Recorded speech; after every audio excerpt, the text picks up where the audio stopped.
Well, it looks like E3 is going to be kicking off next month with an all-digital event. This much we have known. What is new is there will be event hosts that will be commentating alongside of the event itself. Will it work? Should it work? And most importantly, what do I think about it? Well, I'd love to tell you the answer to all of those things, but before I do, I would love for you guys to subscribe. So, you guys know on my channel, I have been a very big proponent of E3.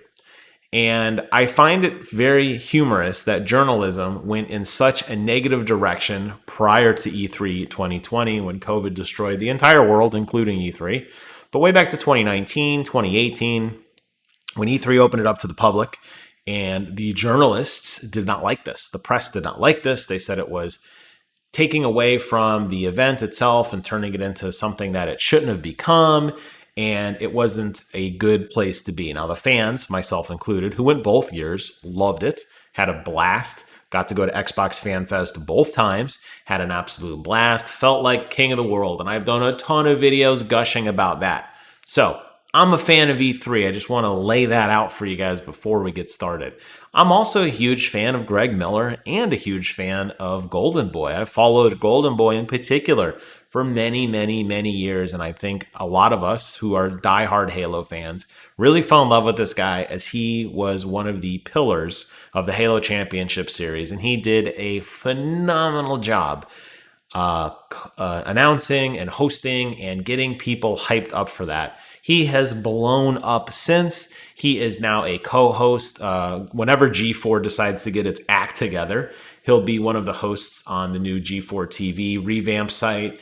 A lot of people, including my parents actually, know him from the Titan Games, where he co-hosted that show. That was The Rock's big kind of American Gladiators reboot, and he was a part of that. So he's a very, very known entity, particularly in video gaming. Opposite of him, Greg Miller from Kinda Funny. Phenomenal, phenomenal, phenomenal. He is a funny guy. He's witty. He gets it. He's going to be, really, I think when people think of who would be the perfect host for a video game event, Greg Miller will put a smile on your face. The person in the middle, the woman in the middle, Jacki Jing, never heard of her. And I have lived video games. I am going to be 39 here in just about 2 months. I've been playing video games since I was 5. I know this culture. I live it. I love it. I breathe it. I've never heard of her. Not to say she's not a bad person. I'm sure she's wonderful. I can't wait to get to know her a little bit more. But it's going to be a 3 co-host system. And the official blog here has a little bit more information about them. As I mentioned, Greg Miller and Alex Goldenboy Mendez. For those who aren't aware, Jacki Jing is an Emmy-nominated TV journalist and on-screen host and producer on IGN, Nerdist, Funimation, and Anime News Network. She's also hosted several red carpets and has conducted many interviews for AAA feature films. So, okay, great. I don't know. I mean, IGN definitely is a very gaming culture site, although they do a lot of entertainment. I suspect that's why I probably don't know her. But hey, I'm excited for all of this. What I'm really curious about and what I'm really trying to understand what this event is going to turn into is exactly that. Are we going to get an event that is just these 3, goofy and glamour, laughing, carrying on? Are we not going to see them much? Is it going to be a lot of pre-rendered video packages where it's just little snippets, kind of like what we saw at QuakeCon, for example, where there's little vignettes? Greg Miller has already announced that he is going to still be contributing to the Kinda Funny Games E3 watch along, where he will sit down with his other Kinda Funny co-hosts, and they will deep dive the Ubisoft press conference, and they will deep dive the Bethesda conference, or whoever else decides to show up. And the list has become quite large, actually, of people who are going to actually be there. So he is still going to be carrying on with his own stuff, but he's now going to have this role as well. I'll be really curious to see, as when you look at the list of here, there's quite a few. You can imagine that these are all going to be somehow associated with an event. They're going to have their own announcement. For example, I know Nintendo's going to do something. We know Ubisoft has already announced Ubi Forward. Xbox usually has some sort of presence there, even though it's not formally associated with E3 anymore. They're technically across the street at the Microsoft Center, which is like literally like 2 feet away from the convention center, but they're going to have their own thing.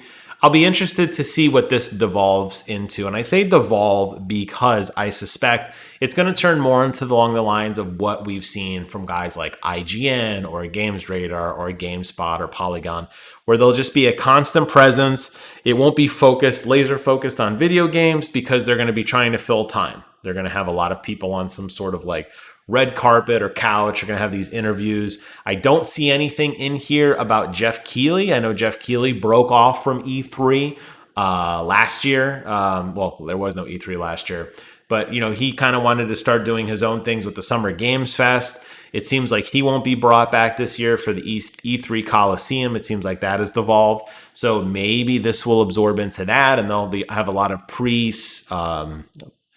pre-lined up interviews with developers and with content creators and with everybody to get more of a personal side of gaming, which is what the E3 Coliseum kind of devolved into. I'm not really sure. It's very interesting to me, though, that E3 has decided to go this route. And we knew that they were going to be going this way. We knew that they have said for a very long time that they want to reach out, that they want to not just be another convention, that they're trying to get in touch with more streamers and more influencers and more content creators to kind of change the impact. And it says it here very well on their website. To evolve E3 into an ever-changing digital world, the ESA has brought a new team of industry veterans who understand the impact, opportunity, and diverse appeal of E3 as the central stage for creating video game discussion around the world. And it's been reimagined for a digital experience. So they get it. They know that E3 has been kind of put on the back burner by many journalists. They know that 2020 was a bum year, and they took the opportunity to rebrand themselves, and they're going to align themselves with some really star-studded personalities, I think, to try to make E3 quote-unquote relevant again. I have always maintained E3 is the place to be. I will not stop defending that. I love E3. I'm excited for E3. I continue the tradition again in 2021. I will be taking leave, and I don't know if I'll be doing live reactions on every single panel that comes up, but it is my absolute favorite time of the year. It is my Christmas. So I'm very defensive and territorial and possessive of E3. So keep that in mind as you hear my love or hate on some of this stuff on E3, because it's, you know, it's important to me and I love it. I'll be really curious, really, as I kind of wrap up this video here. I think this really does signify a major change. E3 has never been an online event before. E3 has always been an event where other studios come in and pull out content, where I have done videos with my wife, or Brent has stepped in for me to give reactions. It's where GameStop sets up a booth, where IGN sets up a booth. It hasn't been broadcast and presented by E3. This will be the first year that really the only access, as far as I can tell, and I could be wrong, is what is going to come out of E3 is what they want you to see. So they're going to be branding their official E3 channel with their official E3 news and their official E3 content.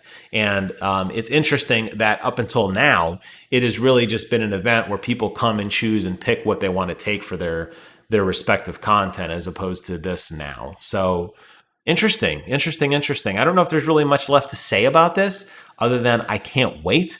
And you know that when this is done, I will have a lengthy video talking all about it. But for that, that is today's video. I hope you guys found it informative. Thank you guys so much for watching. Please take care of yourselves. And until next time, I will see you guys on the other side.